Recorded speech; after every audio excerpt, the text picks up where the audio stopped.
Michael, this is Michael Acton Smith. Do you think people don't talk enough about the failure in tech? I think your point earlier was a good one about how you have to always present a really confident front. Momentum is so important in startups. You've got to have that momentum to attract employees, to keep morale up, to get the next round of investment, and so forth. So there's a whole kind of thousands of entrepreneurs out there saying that publicly, but then internally, and that disconnect is not great at all. I think that's causing a lot of problems. And I think it's compounded by the fact it's never been easier to set up a startup. You know, there are so many free tools out there. When I was setting up 15, 17-ish years ago, it was bloody expensive and not many people knew what they were doing. Now it's so easy to get going. And secondly, there's so many positive stories out there about people killing it, billion-dollar businesses, and Facebook and Airbnb and everything else. So if you're running a startup, like most, like 95% of startups, really struggling and having to grind it out, you're like, what the fuck is going on? And so I think that's causing a lot of issues. So if there was more honesty about how difficult it is and how much you have to give up in your life and in possible income and all those kind of things. I think this, events like this is great. And the post that James did, and just people talking about it more openly. And I think it's a step absolutely in the right direction.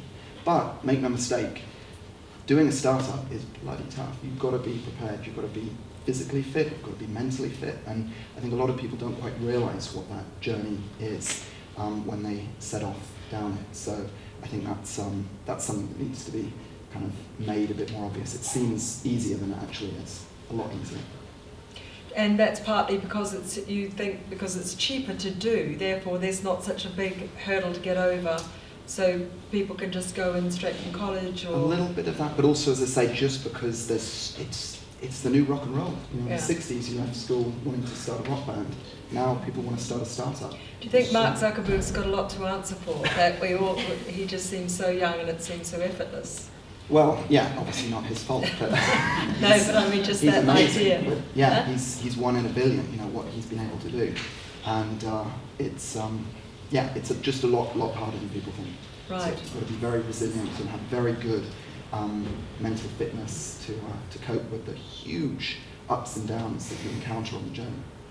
And what difference would it make if you could talk to somebody who, whether they're a dear friend or a member of the family or a professional, where actually rather than, in the middle of the night talking to yourself with recriminations, you could, did you feel that you could talk to people? Or any of you three, did you talk to people when there were problems?